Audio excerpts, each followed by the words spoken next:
The good times, they keep on rolling right now as Alabama lands another commitment. You are Locked On Bama, your daily podcast on the Alabama Crimson Tide. Part of the Locked On Podcast Network, your team every day.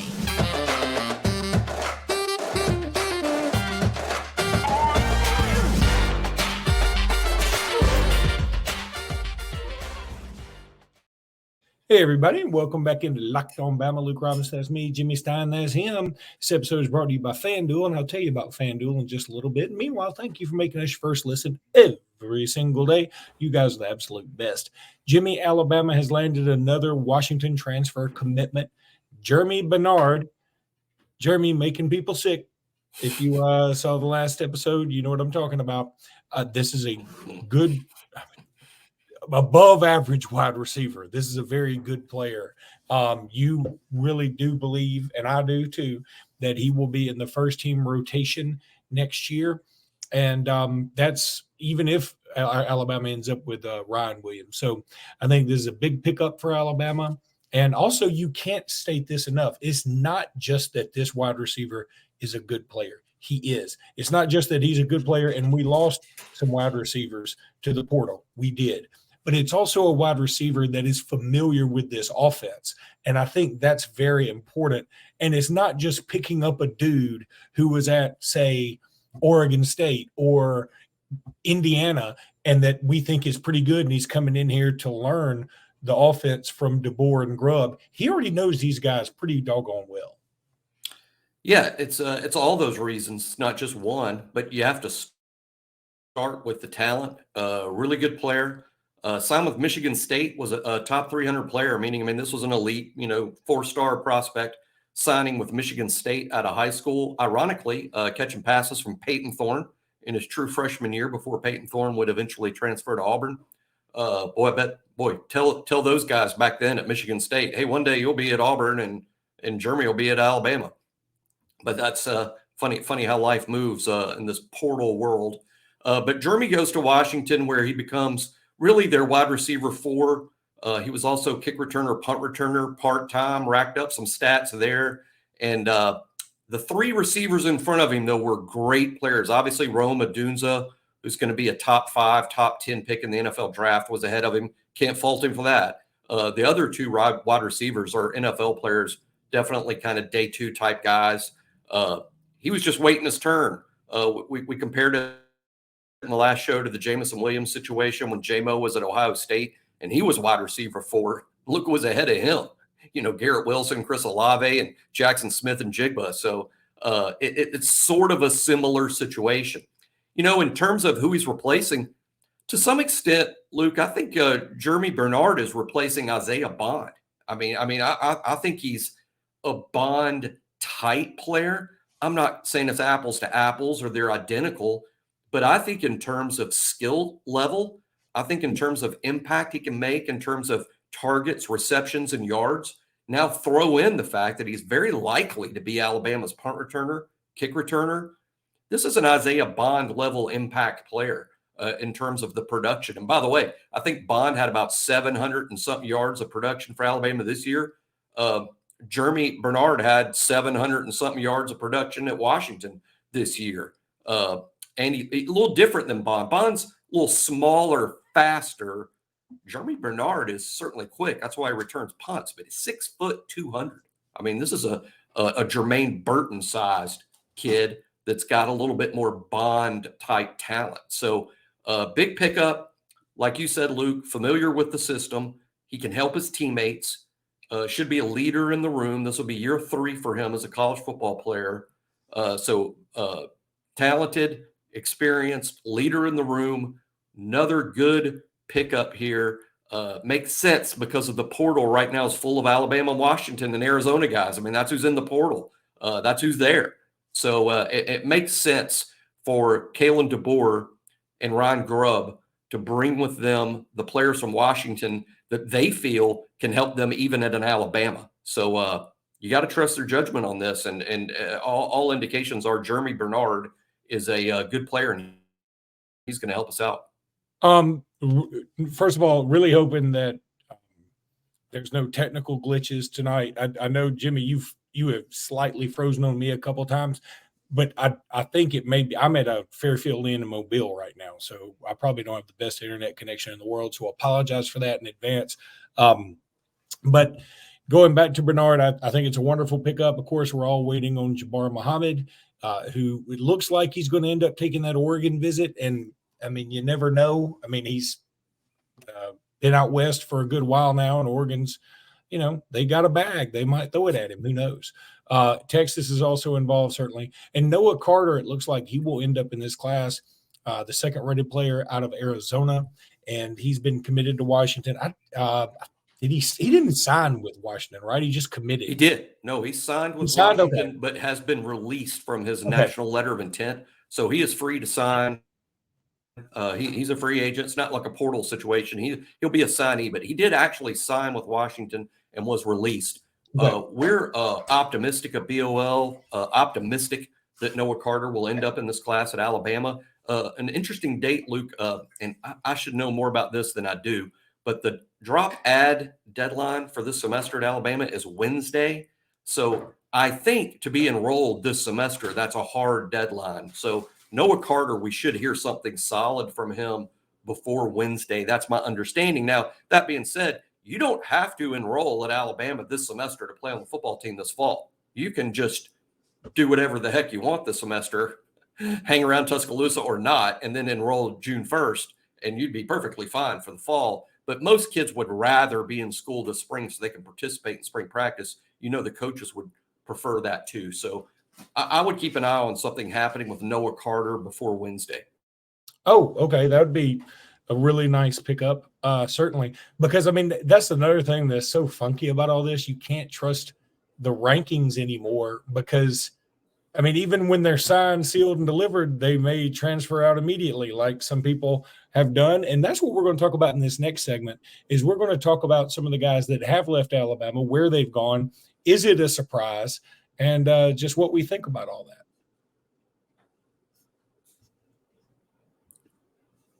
But now I want to tell everybody about FanDuel. Look, we just watched some incredible playoff games today. I mean, the action was intense, just a lot of fun. And if you were on FanDuel, it was even more fun because FanDuel makes everything more fun. I'm trying to get my lighting just right here. But FanDuel is the absolute best. FanDuel.com/lockedon. That's where you want to go to get in on all the action, whether it's NFL, NBA, college basketball, college football, whatever you want.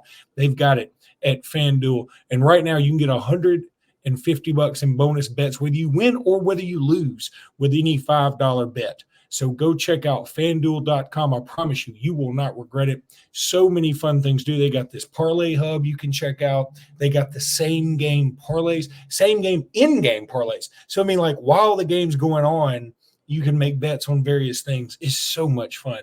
FanDuel is just – and you don't have to be like a big spender. You can just have a little bit of money where you can bet what you want. That's what's great about FanDuel. FanDuel.com/lockedon. That's FanDuel.com/lockedon. They're an official partner of the NFL. So Alabama has lost some guys to the transfer portal, and it's some of the guys you hate to see. I saw on Twitter somebody posted that they just got their Caleb Downs Alabama jersey in like today. I mean, it's so heartbreaking. I mean, I really wish Caleb Downs had stayed. That being said, the fact that he didn't go to Georgia is a little funny to me. I mean, he ended up at Ohio State. It sounds like Ohio State had the biggest offer. That's what it sounds like. I'm not going to pretend like I was in the room, but that's what it sounds like. I don't know this, Luke. I don't know this. I don't know this. I'm guessing, or I'm here. It may have had something to do with Georgia's drop an ad about when you can enroll at Georgia, and it may have been a factor there. I'm not saying for sure, but that's interesting. May have been.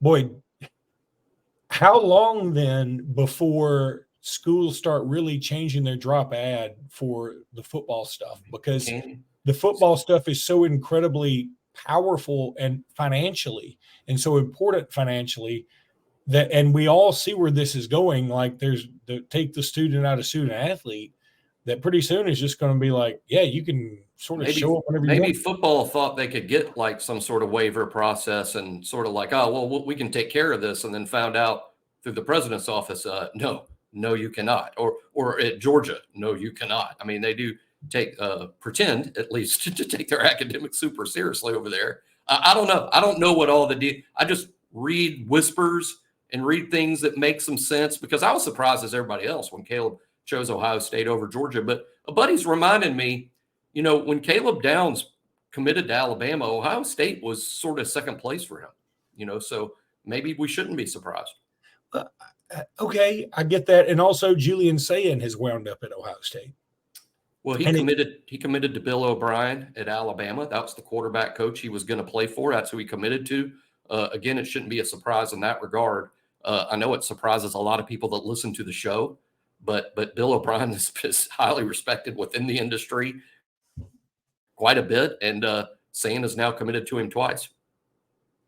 He is highly respected in the industry. I get that. And look, let's not forget Bryce Young set several records under Bill O'Brien's guidance, at least the guise of guidance. But I can't help but just know what we saw. I mean, if you watch the Detroit Lions Day, we'll probably talk about some of the NFL in the third segment. I mean, you watch the Detroit Lions, you're like, Jahmyr Gibbs is ridiculous. Now, J-Mo didn't have the best game of his career or anything, but there were times when you're like, this guy's so good. And what the heck were we doing? I mean, it feels like we should have been even more powerful offensively, and we were pretty doggone powerful. So, I mean, I guess I go back and look at it this way. If Steve Sarkisian had hung around for one more year instead of going to Texas, in 21, there's no doubt in my mind we win the national championship. That's me. But I mean, I at least don't think we lose to Texas A&M. That might be true. I mean, I blame losing the 21 national championship myself on losing Jameson Williams and John Mechie. I think had we had one of the two, just one of the two for the 4 quarters of the Georgia game, I think we win the game. That's what I blame it on. I mean, everybody else could have their own opinion. That's what I blame it on. But I don't blame it on O'Brien. During the 2 years Bill O'Brien was Alabama's offensive coordinator, ironically, only Ohio State scored more points than Alabama did in the 2 years that Bill O'Brien was the coach there. So I think we'll see this fall that Ohio State's going to be explosive again under Bill O'Brien. And of course, they got some dudes, just like Alabama had dudes. Will Howard, a quarterback, Quinshon Judkins at running back, Seth McLaughlin snapping the ball to him, and of course, the outstanding group of wide receivers Ohio State has year in and year out. Should be pretty explosive offensively next fall. It'll be interesting to see if they catch and pass Michigan. I think they will, because I think what's going to be interesting, I think you're going to see Jim Harbaugh take a pro job, and then who knows who's going to take the Michigan job. A lot of people say it's going to be Brian Kelly.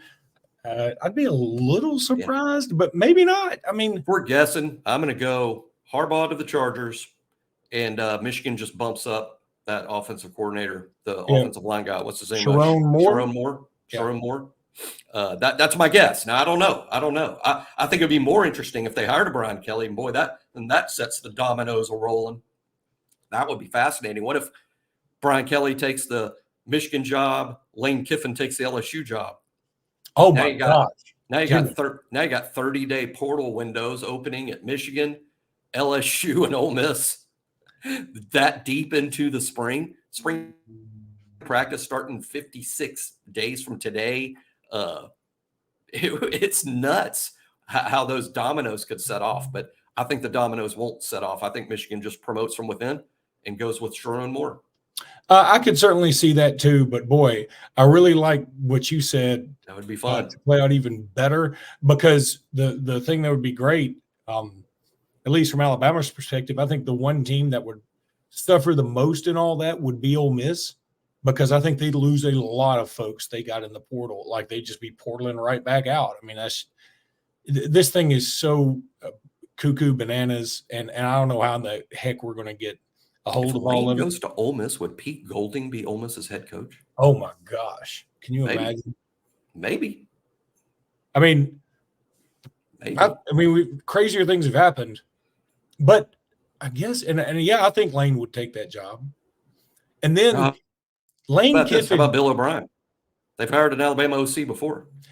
Lane Kiffin with LSU's resources and talent base and his smart assery would be, almost a combination you couldn't even put up with. It would be very difficult. He'd be a fit in so many ways. He would be the worst fit possible and the greatest fit possible at LSU. It would be fascinating theater. I'd want all the reality shows in Baton Rouge. Yeah, it would be something. I think Ole Miss is really something this year. And again, for the 1,000th time, I hate it that Ole Miss isn't playing Auburn this year. I think that's the biggest matchup that the SEC schedule makers missed of everything, because I think that game is so SEC this year with the Hugh Freeze backdrop, the Lane Kiffin backdrop. I mean, Lane Kiffin and Auburn are still going back to back. Back and forth on Twitter all the time. The Derek Nix going to Auburn. Yeah. All these stories. I mean, why? A lot of interwebs. There's interconnections going on between Ole Miss and Auburn these days. It'll be interesting to see. I mean, I love college football so much. It's so fun. We get 8 months to talk about the season, because it's going to take a full 8 months to talk about the season. There are fascinating storylines in the SEC before we even get to adding Texas and Oklahoma. But is Auburn going to be better? Are they sticking with Peyton Thorne? What about all these new quarterbacks? I ranked who I thought would be the starting quarterbacks in the SEC next fall. Let me tell you, what's weird, the top three are Heisman contenders: Milroe, Carson Beck, Quinn Ewers. Then the next 6 or 7 really good players: Brady, Cook, Jackson Dart, Garrett Nussmeier, Nico Iamaleava, Graham Mertz. Lots of interesting quality quarterbacks. Some new portal guys. Green, the Boise quarterback that's going to Arkansas. Fascinating stuff. Who's going to start at South Carolina? What are they? Is Robbie Ashford going to be South Carolina starting? Is that really going to happen? Maybe. If so, he'll be coming into Alabama to make another start like he did for Auburn a few years ago. How about Jackson Arnold, a guy that no one will talk about right now, that we might be saying by the end of the year is the best quarterback in the league? I mean, that's theoretical, but that could happen. So a lot of interesting stuff. Blake Shapen at Mississippi State, quality player at Baylor. So, boy, can't wait. We got 8 months to hash it all out. When we come back, we're going to just do a few odd and end things involving Bama, including the NFL playoffs.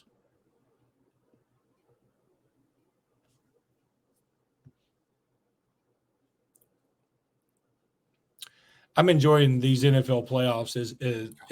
I just think they're so much fun. Number one, I think the best teams continue to win, which I think is everybody loves upsets or whatever, but the problem with upsets to me is I'd rather see the best team. And I think the best teams continue to win. Detroit took out Tampa Bay today, and Jahmyr Gibbs had a wonderful day. He had 40 yards receiving, like 74 yards rushing with a touchdown. He really showed some quickness and elusiveness and speed. He's going to be a beast in the NFL. I mean, I think he's got top 3 back written all over him here very, very shortly. Then, you're also happy for Jameson Williams. So now they move on to play San Francisco. And I'm a Detroit fool because as far as I know, there's nobody on San Francisco's team that's from Alabama.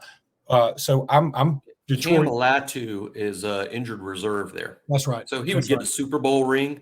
But, we're for Detroit because J-Mo and Branch and Gibbs. Oh, and Branch. I shouldn't forget about Branch.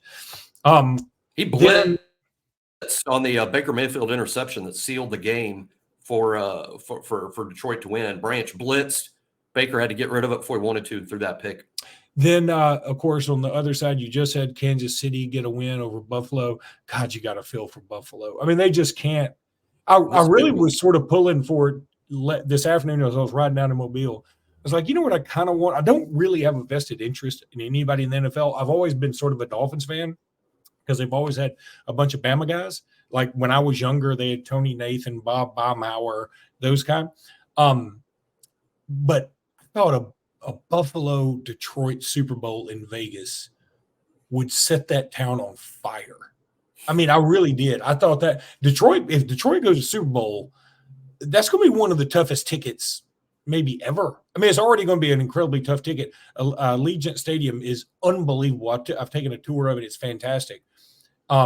But the fact that it's in Vegas makes it a tough ticket. And the fact that Detroit's their only second NFC championship game all time.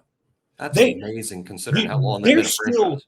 There's still 2 playoff wins behind everybody else in terms of least playoff wins.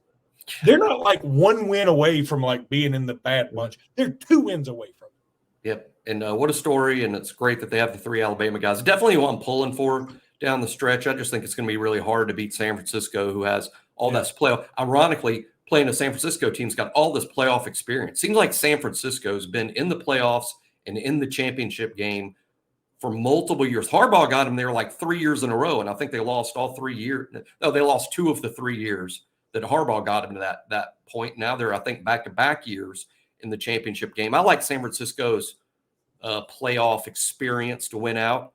And then in the other game, Mahomes versus Lamar. That's the game of the day right there, because Lamar has been a better player this season, but don't bet against Patrick Mahomes in the playoffs. No, and Lamar looked good the other night, but he didn't look great. They're still not throwing it super well. I like Zay Flowers, and I'm pulling for Baltimore, I guess, because I don't think the Chiefs have a Bama guy, do they? The Chiefs have Isaiah Buggs on the practice squad. That's now, right. He would get a Super Bowl ring being on the practice squad, but Chiefs, Isaiah Buggs practice squad. Ravens have Marlon Humphrey and Jalen Armour-Davis. Yeah. Armour-Davis, I believe, is hurt on reserve, and Marlon was inactive this weekend, but I think should be cleared to play this upcoming weekend. Finally, Ryan Williams, his visit. I mean, every report I'm reading just, his visit was awesome. He is looking more and more like he just is going to end up at Bama. He seems to be, like you said yesterday on the podcast, he seems to kind of be a Gump, and we are Gumps, Bammers, whatever you want to say. He seems to sort of be in that. And, there's a lot to sell here. In fact, I mean, you made the point that you thought he was 100% coming when Saban was here, and I agree with you.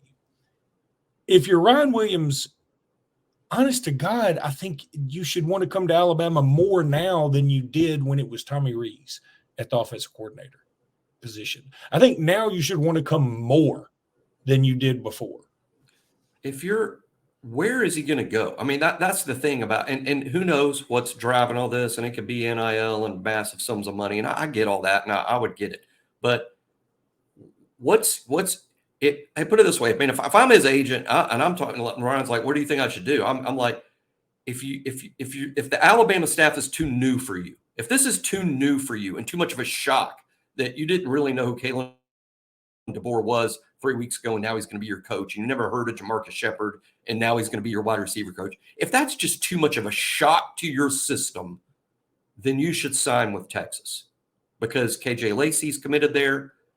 It's an ascending program. You're playing in the Sark offense. I mean, is he going to go? But it doesn't look like he's going to go to Texas. I mean, it seems to me from the outside, if it's not Alabama, it's Auburn. And I would worry about who's going to get him the ball there. It's not the Hugh Freeze offense. Who's going to get him the ball? Who's going to play on the offensive line? He has a top 10 in the draft, career to protect here. So that's not only that. Not only that, if, as you say, and we're not saying this is what it is, but if it were hypothetically that he's like, hey, this staff is too new, I don't really know them, and it's just too much, there's going to be a problem for you every year. Because guess what Auburn just did? Fired everybody. That's right. Except Hugh Freeze. And okay, that's fine. But you can talk about the head coach all you want to. And I know Nick Saban, we got the Nick Saban discount. Hugh Freeze isn't Nick Saban. Nobody is, so I'm not taking a shot at Hugh Freeze. Kirby Smart now is the best coach. I can see why people would take a discount, an NIL discount to go play for Kirby Smart. But in the end, it's as much your position coach and your coordinator coach that is as important. And Auburn just fired their offensive coordinator and defensive coordinator and Cadillac Williams. Maybe he resigned, but whatever. We all know that's not what it went down. So I'm saying turnover is part of the game now all the time. I just said go to Texas, and who's to say, first of all, Texas could change out coordinators and offenses, and who's to say that Sark, who's already lost a job when things were going well at Southern Cal, and then he wasn't the head coach anymore. We all know that story. But what about Sark going to the NFL, which is, I think, he's one of those coaches to me that should be on NFL watch. I mean, I can see why NFL teams would be very interested in him, and I can see why he would be interested in the NFL. He left college before for an NFL job. It wouldn't be the first time it's happened. So that's a great point about, hey, Alabama might not look stable to you, but what does? I mean, what is? I mean, I guess Georgia, but, in Texas to a degree, but like we were just saying, I mean, you never know. So you need to really take into account multiple factors. But I think what Alabama looks good to Ryan, Luke, is because of that quarterback room. The QB room looks great. It looks great now. It looks good going forward. And Kalen DeBoer, while he is new, believe it or not, as crazy as it sounds, probably to some extent is an upgrade for Alabama's offense, especially in terms of the wide receiver position. When you look at how Washington played offense a year ago, look how Alabama played offense a year ago. If you're a wide receiver, you might be thinking, hey, I sort of lucked into a pretty good situation here. And finally, I've already said finally like 3 times, but it's not playing this time. Finally, if stability is your thing and that's what you're looking for, you're in the wrong sport. Because college football itself is unstable. The whole darn thing is unstable. So there is no stability. What you need to do is go to a place that you feel as comfortable with as you can be in an environment like this, when one day you're signing the top quarterback in the country and the next day he's leaving to go to Ohio State, or one day you're from Arizona and you're going to Washington, the next day you're going to Alabama because the coaching changed. Things like this are going to be until somebody gets a stranglehold on this, which I don't know if that'll ever happen. It's going to be like this. So I mean, imagine right after the Gravedigger play, right after you're right after Gravedigger, and you go up to Isaiah Bond while he's celebrating on the field, just becoming an Alabama legend for life. Say, you know what, you're not going to be playing for Alabama next year. I'm glad you said that, because I really do love that play. I will watch that play forever, and I'll always thank Isaiah Bonner, and I'm not mad at him. I'm probably not buying the Daniel Moore print now. No, I agree. I mean, and hey, I'll go further, because I'm one of these support the guys. Everybody that listens to the show knows I'm a supportive type fan, period. And I'm not unsupportive of Isaiah Bond. But I'll say this about just my own personal take. Feel free to disagree or agree even more. Look at somebody like Kendrick Blackshire. Blackshire has one more year to start. He left before Saban retired because he wants to go somewhere and start in his senior year. That's great. He's going to Texas, which is now an Alabama rival. I'm pulling for Kendrick Blackshire. I hope he starts. I hope he plays great. I hope he's a high pick in the draft. He will always be Alabama to me. But the 9 or 10 Alabama players that left after Saban retired, that transferred in what I would call Alabama's moment of need, like when we needed you. I mean, things kind of went sideways on us a little bit, and we needed you. You weren't leaving. If you were leaving, you would have left before the deadline, and you were staying. You left because Coach Saban left. I'm not saying I'm pulling against those guys. That's not true. But I'm not looking at him the same way I look at Kendrick Blackshire. That's a great point. I'm looking at him differently. And I'm not pulling against him either. I think that's a great point. Not pulling against him. Don't get me wrong. Don't say I'm anti this or anti that. No, I'm just saying Kendrick Blackshire and all the players that left before the deadline. I'm pulling for them. They're Alabama guys to me. These guys that left at the end, we didn't need that to happen. And I personally think they should have given it the semester. Hey, if you didn't like the new coaches and you didn't like how spring practice went, then transfer out in the spring.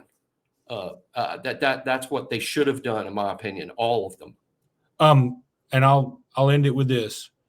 Since we've been talking about the NFL playoffs, and because I have 2 daughters that listen to Taylor Swift relentlessly, she has a song called "I Forgot That You Existed," and it goes, "It isn't love, it isn't hate, it's just indifference." That's the way I feel about a lot of these guys who just left, like you said, in sort of our time of need. I'm just indifferent about them. No, if you do great, great. If you don't do great, I'm not worried about it. So Not that they give a damn what I'm worried about anyway. But I'm just saying. But like Roydell Williams at Florida State, I'm pro Roydell. Hope he rushes for 1,000 yards. I'm pulling for him. All right. That's going to do it for today's podcast. We'll be back tomorrow with more. Until then, Roll Tide, everybody. Roll Tide.